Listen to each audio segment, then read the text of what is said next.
Hello, it's Ian McKinnon here from Medicine Men. Um, I'm going to do this kind of rig rundown on what my setup is for live and in the studio as well, I suppose. So I'm filming this on my own, so excuse the shoddy camera work. But I thought I'd start off with the amps. This is the Fender Deluxe Hot Rod in Texas Red, as it tells me in the back. I've had this set up for 11 years now, and it's never ever let me down. I've never had any problems with it at all. These amps are absolutely solid. Colour scheme was obviously quite attractive to me, being a Thistle fan. And I think that the grill did used to be yellow, but you know, it's kind of lost its colouring a bit. Yeah, I mean, the guy who I bought it off was selling them as a pair. That's the extension cab on the bottom. It's not two amps, it's an amp and an extension cab. And, you know, there's absolutely no need for the extension cab in the kind of gigs I do. But I do find that you tend to get a warmer sound with the two of them together than just one on their own. But, I mean, there's times for quickness where I'll just use the top one on its own and that's fine. But when I use both of them together, I do get a kind of warmer sound. Settings-wise, I only really use the clean channel, although the overdrive channel is really good. But obviously I've got overdrive and stuff on my board, so I just tend to use the clean channel. If you see the volume there, I've never even had it at 2, let alone above 2. That's how loud this thing is. So yeah, I just have it there so that it's nice and clean, lots of headroom. Then I just have the treble. I mean, the EQ on this, it doesn't tend to make that much of a difference. You kind of just get what you get. But that's kind of what I keep it at. Obviously don't need reverb, got that on the board. Presence, I like to kind of have reasonably quite high. Just makes it a bit kind of crisper and maybe slightly more top end, I don't know, but it just kind of gives it that wee bit of sparkle. What I've done with this amp in the past, it's more for recording. You can put in you can use what's called an attenuator, and that just goes out there in this wee thing that sits on top of the amp and then back in there, and that means that you can turn this right up. You can turn the amp right up to kind of harness the natural overdrive off the amp without absolutely busting the walls down volume wise. So that's really good for recording. Did that on the album with a couple of tracks actually, and the results were great. But yeah, I'd recommend these Fender Deluxe amps to anyone, man. As I said, that's 11 years I've had this thing now, and I've never even had hard cases for them. I've just used kind of the black covers that come with them, and so they've been bumped about in vans and stuff, and kept in here, and obviously braved a few Scottish winters because we don't have central heating in here. So yeah, and you know, it's a valve amp, so to go 11 years without having anything go wrong with a valve amp, that's pretty good going, man. So yeah, I'd thoroughly recommend these. Maybe looking at it through the camera now, I think they could maybe do a clean up of it. But yeah, I mean, there's been a couple of times where I've had my head turned by other amps. There's actually a guy called Tom Mulroney out in Airdrie. His company's called Hoffnine, and he makes these incredible amps, heads, cabinets, so he does combos as well. But in the end, for the money it was going to cost, and the thing is, these are so cheap that I wasn't, you know, it was going to cost me a lot extra even if I sold these. And I just thought, you know what, these are great, and I've never had any problems with them, so I've kept them. And I'm glad I did now. So that's the amp setup. So let's go on to guitars now. This is my main guitar, Gibson non-reverse Firebird. It's the only instrument I've ever bought brand new. This is the 2015 model, so it's quite a new instrument. And I saw it and I fell in love with the colour. And then I didn't think I'd be able to get approved for finance, and so I just didn't bother with it. And then a couple of years went past, and then I think I was on holiday in Spain, and then I just saw that I think it was Anderton's down south, a shop, they had it. One left, still in stock, pale and blue, I think this colour's called. and I got miraculously approved for finance, and so I just bought it because I've always loved the non-reverse Firebirds. I love the pickups. Pickups are mini humbuckers, which I just think are awesome as well. So yeah, I got it and I'm glad I did, and I think I just paid it off January this year. So yeah, this is my main guitar. For years I used the Fender Tornado, which was an incredible guitar, but I just thought it was time for a change, and this one's definitely stepped up. I mean, I had a couple of problems with it when I first bought it. One of the pickups was burst, and typical in it when you buy the first time you buy a new instrument and something goes wrong with it. But yeah, absolutely love that guitar, and it looks great as well. Love the colour. Next one here, this is the Gretsch Electromatic G something, I don't know. But this is really amazing for like clean sounds and dirty sounds as well, actually. Like you can get a really kind of good, that kind of hollow body, overdriven, distorted sound is kind of something quite unique, so that's great as well. Ignore the tape at the bottom there, the things come off, but it still works. I think I've had that tape on for about 3 years now and I've just never got the guitar sorted. But yeah, I bought this second hand, and yeah, it's really good. It's actually quite good if you're doing, it's quite a good substitute for acoustic guitar as well. So there's been a couple of acoustic gigs that me and Mick have done, and you know, acoustic guitars can be a bit of a pain in the arse in terms of like feeding back and stuff. So I just take that, put it through the amp, nice and clean, maybe a bit of chorus, bit of delay on it, and it just sounds brilliant. So there's a track that we put out on the latest album called Getaway Driver, and on the album version I play it on acoustic, but live I just play it on this, and it sounds really, really good. So it brings something quite unique. So these are like the kind of, I suppose, the Squier version of Gretsch's. So like you get the Gretsch's that are like, you know, 1,500 quid. This one retails at maybe about 700, something like that. And obviously I got it second hand, so it cost a bit less than that. But yeah, really, really good guitar. Really good with a bit of chorus or like a bit of reverb, bit of delay. Nice, clean, open chords. Strumming wise, it's great. It's got the Bigsby there as well, which is really good for that kind of thing too. And then lastly, we have this very unique looking Fender Strat. And the reason why it's looking so unique is because I think someone built it using like parts of various different guitars. So like I got this really, really cheap because I think it's what they call a parts caster, where it's a guitar that's been assembled using different parts of different guitars. I mean, if you told me when I was 18 that I'd be playing a Strat, I would have been probably borderline aggressive, you know. But the thing about getting older, man, your taste broaden and you know, your palette kind of widens, and the type of music you're into develops and whatever else. So yeah, this is you know, and it was kind of really getting into Nile Rodgers that made me convinced that I had to get a Strat, and I got a really, really good deal on this one. So I bought that, and it's just, yeah, I mean, it's just everything you'd expect from a Strat. I always have it on the bridge pickup, sorry, the neck pickup. Yeah, so I always have it in the neck pickup for that kind of Nile Rodgers sound. But when you do use it on the bridge pickup, as you can see there, it's got a Seymour Duncan in the bridge, which is because it's got 2 rows there, as you can see. I know there's a bit sunken to get it sorted, but it means this pickup's a lot louder than the R2, so it's quite good. It's quite good for a boost, without having to jump on any pedals. So yeah, that's that one. Love that guitar. Use it in a couple of tunes now. And yeah, we don't travel light, as you can see already. You know, you get different things from different guitars. But yeah, these are the 3 that I've kind of settled on now. I think I had a Squier, the J Mascis Jazzmaster, which is really, really good. And I had that for a while, but it just wasn't working with my setup. The amps and the pedals, it just kind of wasn't working as well as these 3 do.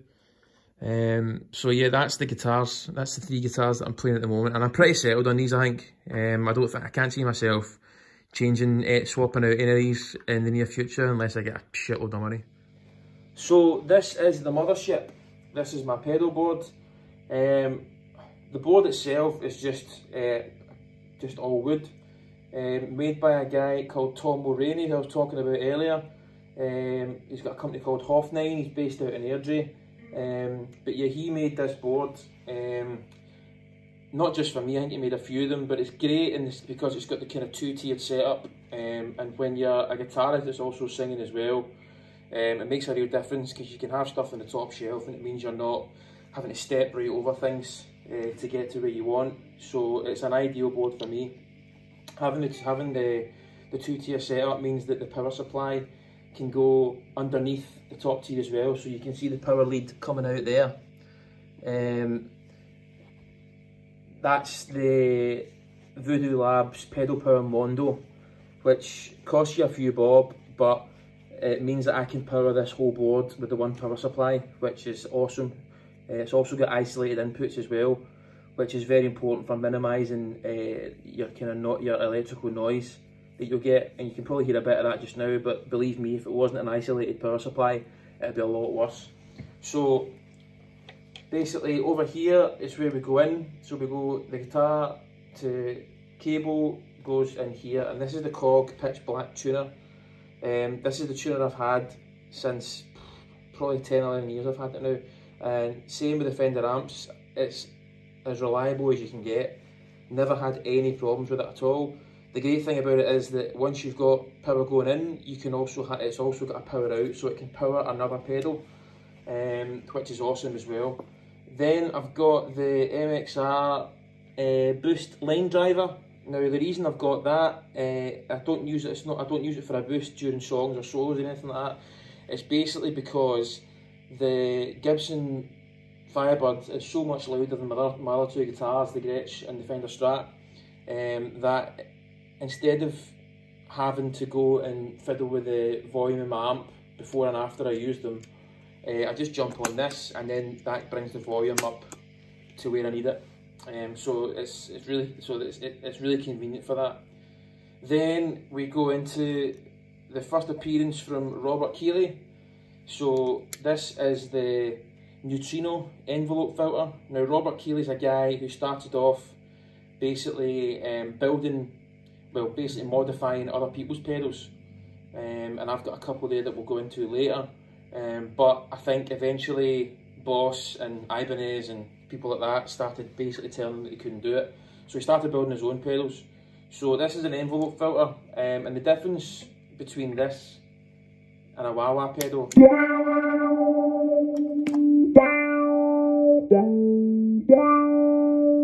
so basically it's like a wah-wah, but obviously I've not got the expression pedal, and this basically, it reacts to how hard you hit the string. So if I hit a string like this,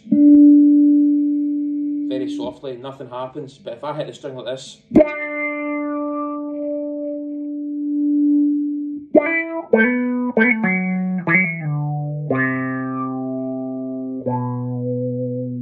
you can see it reacts to it. So yeah, I love it. It's great. Again, it's higher end, and I had a couple of different cheaper ones after that, before this, sorry. But like everything else on this board, you take what you can afford at the time, and then you gradually build up to a more expensive replacement. What you can do as well is it's got a reverse thing as well. So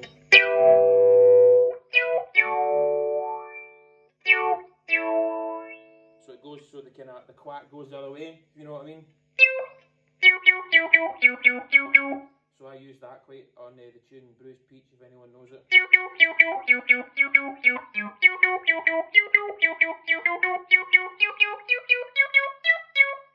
So yeah, so that's a great wee pedal. Then I've got quite an interesting one here. This is a company called Moulon. Now, Moulon are a South Korean company, and their pedals are like kind of carved into different colours, carved into different patterns, sorry, and they look amazing. I'll stick up pictures of all these as well for you, so you can see all the pedals. But yeah, this is an amazing, and this is called the Fuzz 14. So it's a silicon transistor fuzz pedal.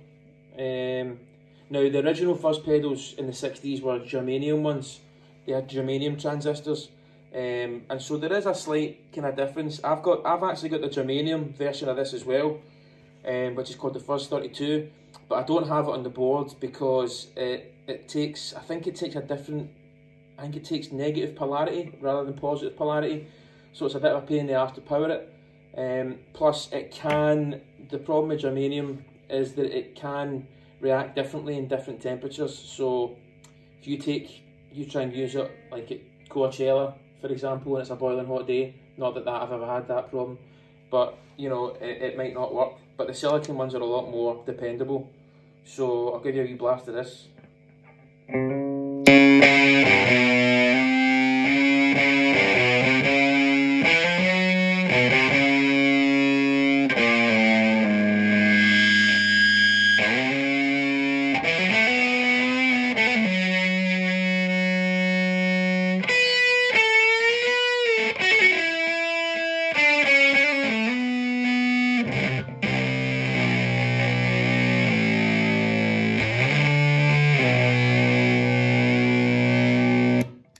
That's a brilliant fuzz pedal, really good.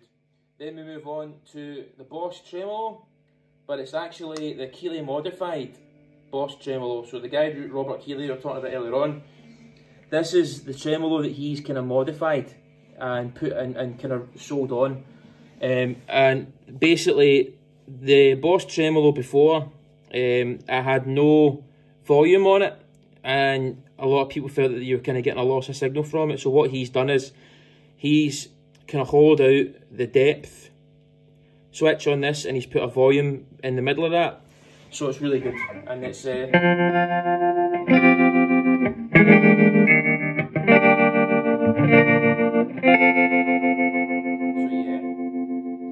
great tremolo. Then we've got another Keeley modified Ibanez AD9, which is a delay pedal. And what you can see here is this is normally what you'd use to put on and off, but he's put the on and off switch here.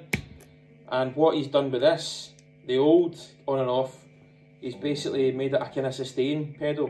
So you can kind of do this.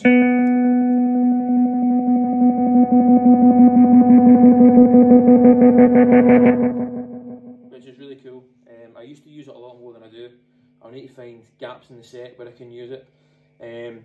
Obviously it doesn't work if the pedal's not on, which some people think is maybe you should have included that, but I just think this is great.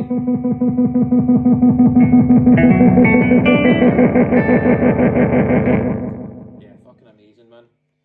Then we've got the TC Electronic Corona. This is a chorus pedal. For a while it was a bit self-indulgent, but I had a wee Roland Jazz Chorus amp, a wee mini one, so I had a kind of AB pedal at the end of the board here, and I could use that as a chorus, but it's just not economical to take, you know, another amp. I used it at the Barrowlands, I think, when we spotted Colonel Mustard, and you can forgive me for being self-indulgent a bit when we played the Barrowlands, but in the end I just thought, nah, it's better just to have the chorus on the board, so I swapped out the phaser pedal that I wasn't really using that much, but I mean, so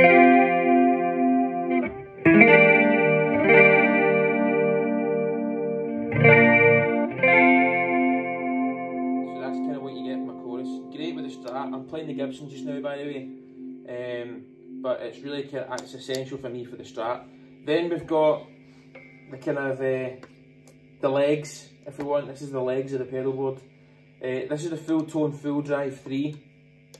Now initially I had the Full Tone Full Drive 2, which is kind of a royal blue in colour,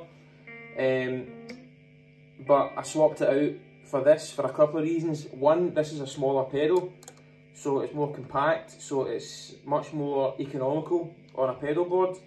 And second of all, if you can see, this has got two knobs here, so this is the on one.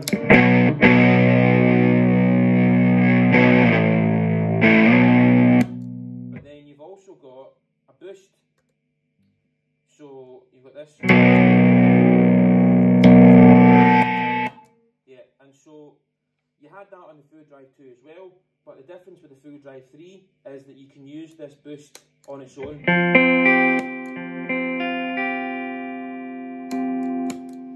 So on the old Full Drive, you couldn't do that. You had to just you could only use the boost when the overdrive was on. But this is that having the opportunity to have a clean boost is amazing, and I use it quite a lot. Just when you're doing clean sounds, and sometimes you want it to stay clean, but you just want a wee bit of a boost. And so that's why I've got this pedal, and it's brilliant. It's really, really good. And one thing I found out about this pedal quite recently was, people always said to me about this board, like, oh, have you not got a buffer, like, with that many pedals and that many cables, like, do you not get a loss of signal? And I kind of never really did feel like I got a loss of signal, you know. And I did buy a buffer, and I was going to install it, but then I was looking up this pedal for someone else who wanted to buy it, and then I discovered that this has got a buffer built in, so which is great. And you know, I might not have bought it if I knew that, because I was a big fan of, you know, true bypass, but this has got a buffer in it, and it's really good. It means I don't need to put a buffer anywhere, because as you can see, I've got no room for it. So from there we go up here, and this is the TC Electronic flashback delay pedal. It's a digital delay. So I use the Ibanez for like the kind of, this is an analog delay, and I use that for your kind of, you know, I use that for that. But and so this delay, the flashback, I use that. I mainly use that for the reverse function.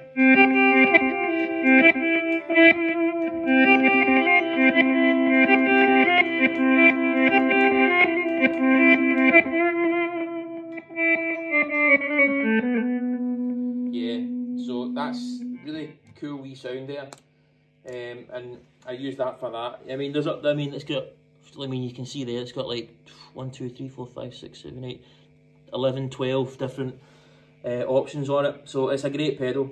I used to have the Danelectro reverse delay, which is a really, really rare pedal, but it's huge, and it only does that one thing, which is the reverse delay. It's really expensive, but only because it's really rare. It's not that well built, and it's far too big for an economical pedal board. So I sold that and bought this for a lot cheaper, which I'm glad I did. Then we move on to the MXR flanger.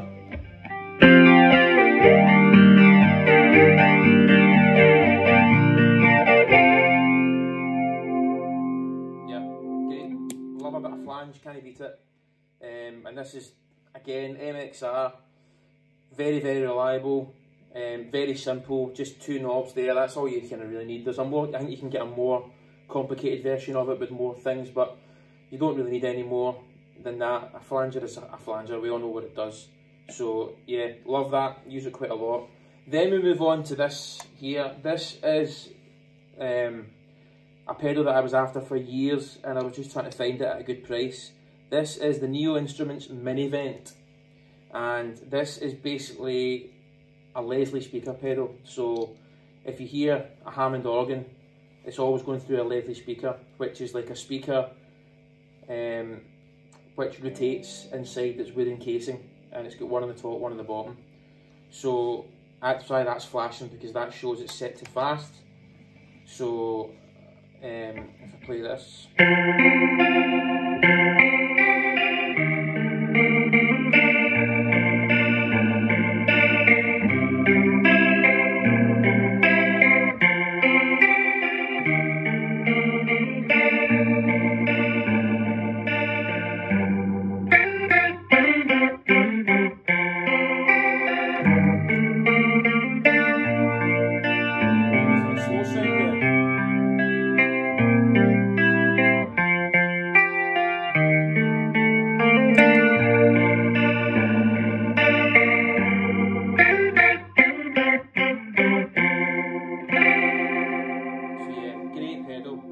absolutely love it. Was after it for years.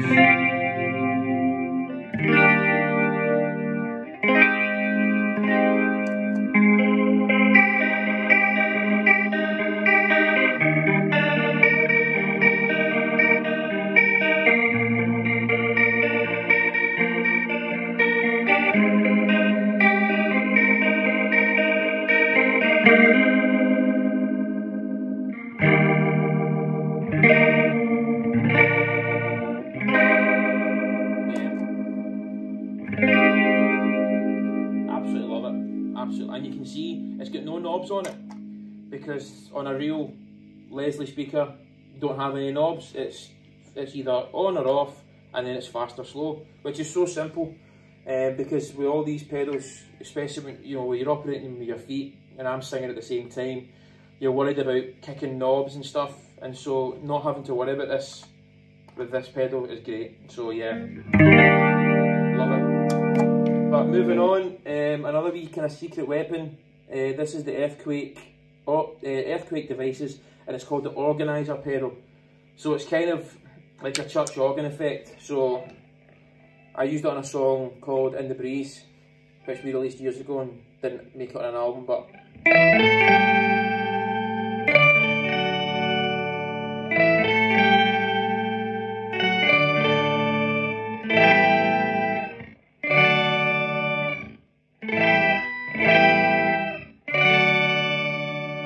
so yeah, it's an octave pedal, and you can set it so that it is just an octave pedal, but I like the other features of it as well. So there's a lag button. So which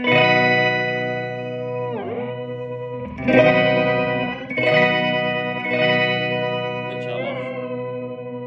Yeah, great pedal.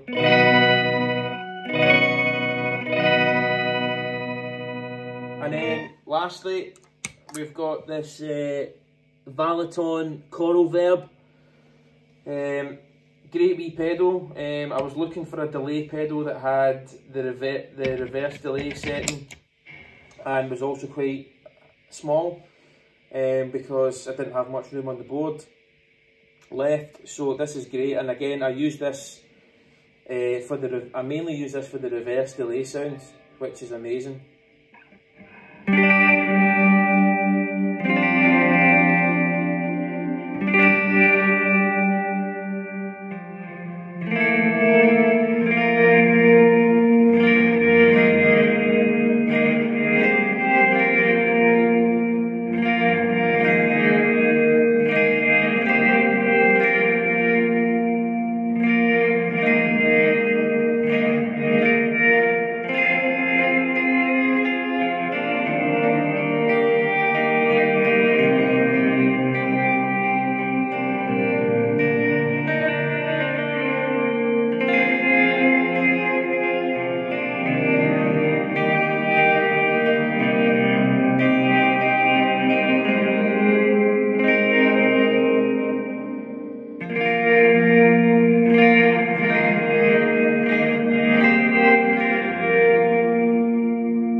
Love that sound, man. Very War on Drugs. Las Vegas, I think, used that quite a lot as well, that kind of sound. So yeah, man, that's the board. Took a few years to get it together. A lot of things have been swapped out and swapped back in and whatever else, but I think I've got it the way I want it now. There's not much else that I can think of that I would need at any point. So yeah, really happy with the board. Quite content with the way it is now. Probably needs tuned up a bit in terms of getting it fixed. I'm going to take it to a guy today actually, so I've got it out. But yeah, that's it, man. That's my rig. I'm not the greatest guitar player, never claimed to be, but the interest I have in guitar really is what you can kind of create, and the kind of soundscapes and whatever else you can do. So yeah, and being the only guitarist in the band as well, that's kind of another reason why I got such a big board. It's just because it just gives you more options. And again, yeah, it does take you a while to master it, the footwork side of it, and especially when you're singing at the same time like I am. And I've thought of getting like a switching system, where it would be like all linked up to MIDI, and I could hit one switch and four would go on and four would go off and stuff like that. But you know, economies of scale and all that, and you know, we're not doing anywhere near the power of work that we need to justify that expense. So yeah, this works for me just now, and it's great. And yeah, it's a board I'm quite happy with. So listen, any questions about any of this stuff, the guitars, the amps, pedals, I expect there might be a few on pedals, just fire a comment up or message me privately if you'd rather do that. But yeah, thanks for watching. I know it was only really Brian Webster that wanted to see this, so here you go, Brian. Hope you've enjoyed it, mate. And cheers, everyone. We're back rehearsing at the moment, so which has been great. It's been really, really fun, especially when I know we don't have anything to rehearse for at the moment. No one does, but just being back and just playing music for the hell of it. And a lot of the songs in the new album we've not had the chance to really rehearse at all. So it's been great fun getting into them and kind of working out how they're going to work live. So it's been great, man. We hope we can do something soon, as I'm sure every other artist does. But yeah, hope you enjoyed the video and let me know what you think and any questions. Cheers.